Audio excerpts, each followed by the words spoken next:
Timnas U23 akan lolos langsung ke Olimpiade Paris jika berhasil meraih kemenangan atas Irak di perebutan tempat ketiga Piala Asia U23. Lantas bagaimana peluang timnas muda kita? Kita akan perbincangkan bersama analis sepak bola TV One, Bung Faisal Kreb. Selamat pagi, Bung. Selamat pagi, Bung Ijul. Gimana kabarnya pagi ini? Alhamdulillah baik. Bung, ini melihat sepak terjang dari timnas kita, kemudian kita bandingkan dengan Irak, mana yang lebih unggul di atas kertas? Kalau kita berbicara siapa yang unggul, tentunya dalam sepak bola segala kemungkinan bisa saja terjadi.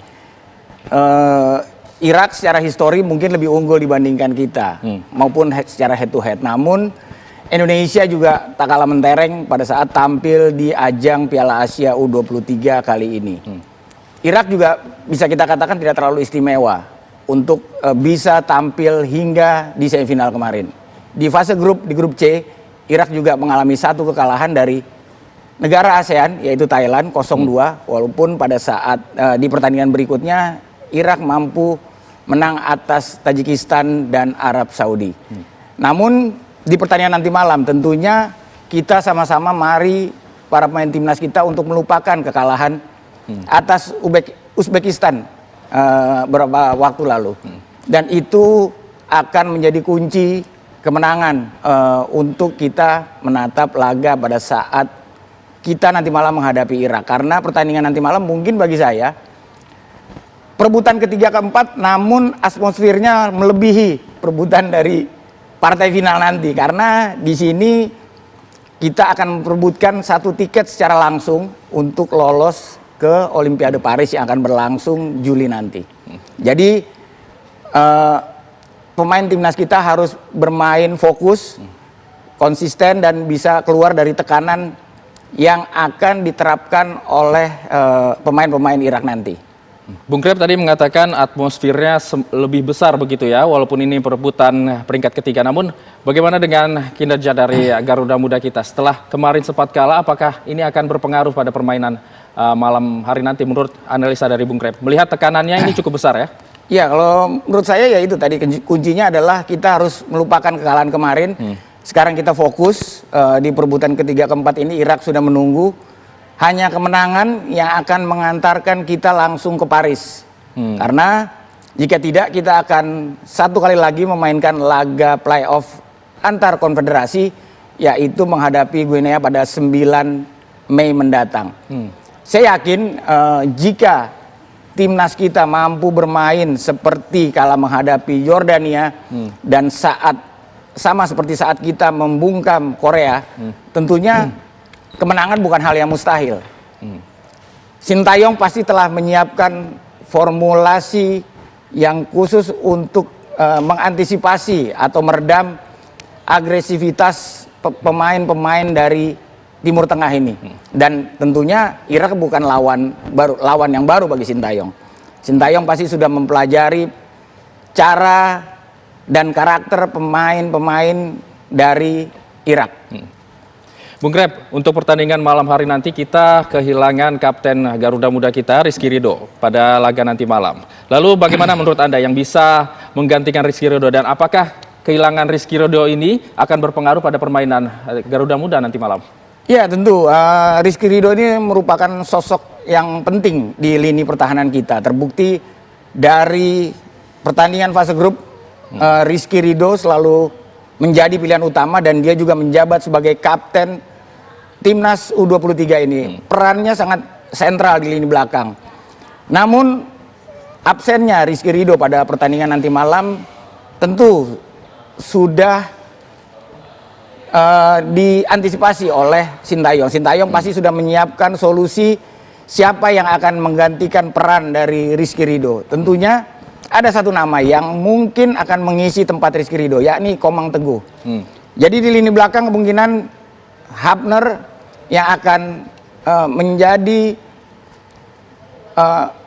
sentral lini tengah didampingi oleh Ferrari dan Komang Teguh. Sementara di sisi kanan kemungkinan malam ini Rio Fahmi akan diturunkan. Dan di sisi kiri ada Pratama Arhan. Dan dua gelandang kita ada Ivar Jenner dan Nathan Choaon. Sementara di kanan akan ada Witan Di tengah kemungkinan Rafael Struijk yang kembali bisa diturunkan, dan ini bisa menjadi senjata kita untuk kembali membongkar pertahanan dari Irak. Dan di sisi kiri tentunya ada Marcelino Ferdinand, pemain yang sangat luar biasa, mempunyai kepercayaan diri yang sangat tinggi, dan ini juga kita harapkan bisa menjadi penentu di laga nanti malam. Berarti menurut Anda Rafael Struijk ini akan kembali diturunkan oleh coach Sintayong dari menit awal nih, Bung Krep? Iya, tentunya tidak ada pilihan lain. Struijk yang kemarin absen karena akumulasi sekarang sudah bisa dimainkan, dan Struijk merupakan sosok pemain yang sangat cerdas. Struijk bisa menarik lawan ke atas dan memberikan ruang bagi pada second line untuk bisa masuk ke jantung pertahanan lawan. Dan hal itu terbukti, Struijk tidak pernah menjadi pilihan kedua bagi Sintayong. Apapun yang terjadi, Struijk selalu menjadi pilihan utama Sintayong di setiap laga yang dimainkan oleh timnas U23. Jadi semoga yang menjadi catatan adalah harus lebih banyak sirkulasi maupun aliran bola dari gelandang kita atau mulai dari second line kepada Rafael Struijk, dan itu akan membuat banyak peluang yang bisa diciptakan atau bisa berbuah gol. Lalu Bung Krep, melihat dari performa kekalahan kita melawan Uzbekistan, apa saja yang harus diperbaiki menjelang laga penting ini melawan Irak? Ya, kalau menurut saya kita berkaca dari laga saat menghadapi Uzbekistan, suka atau tidak suka, sepakat atau tidak sepakat, kita harus akui bahwasanya performa dari timnas kita masih kalah di bawah Uzbekistan. Terbukti sepanjang laga timnas kita tidak bisa keluar dari tekanan. Pressing kuat yang dilakukan oleh pemain-pemain Uzbekistan membuat pemain kita kewalahan. Jadi kalau menurut saya faktor kelelahan bukan menjadi faktor utama kekalahan kita kemarin pada saat menghadapi Uzbekistan. Yang menjadi kekalahan menurut saya karena kita tidak bisa keluar dari tekanan. Pressing yang diterapkan oleh pemain-pemain Uzbekistan ini membuat pemain-pemain kita kewalahan gitu. Jadi sepanjang pertandingan pemain-pemain kita hanya bisa bertahan, hanya bisa mengejar bola yang dimainkan oleh pemain-pemain Uzbekistan. Mereka begitu kuat dalam possession, mereka begitu kuat dalam permainan bola dari kaki ke kaki, dan flank mereka juga sangat kuat, dan itu terbukti gol pertama mereka kan berawal dari umpan crossing dari sisi kiri pertahanan kita, dan itu mampu diselesaikan dengan baik oleh striker mereka. Bung Krep, ini ada faktor lain nih. Laga pada malam hari nanti ini akan dipimpin oleh wasit Arab Saudi, Majed Al-Hamrani, yang sebelumnya ini sempat kontroversial saat kita melawan Australia. Ini tanggapannya seperti apa, Bung Krep? Iya, kalau menurut saya terkait kepemimpinan wasit ini juga sempat menjadi ramai, buah bibir di perbincangan dunia maya kita juga. Namun dalam sesi press conference kemarin, Sintayong juga sudah menyatakan bahwasanya dia sangat menghormati siapapun wasit yang akan memimpin laga nanti malam. Namun tentunya pemain-pemain kita tidak usah terpengaruh dengan siapapun wasit yang akan memimpin laga nanti malam. Yang pasti Marcelino, Ferdinand dan kawan-kawan harus fokus menghadapi laga nanti malam, kontrol emosi, jaga penampilan sepanjang 2 kali 45 menit, tampil konsisten dan penuh percaya diri. Insya Allah kita akan mampu meraih kemenangan dan bisa menyegel satu tiket secara langsung untuk lolos ke Olimpiade Paris.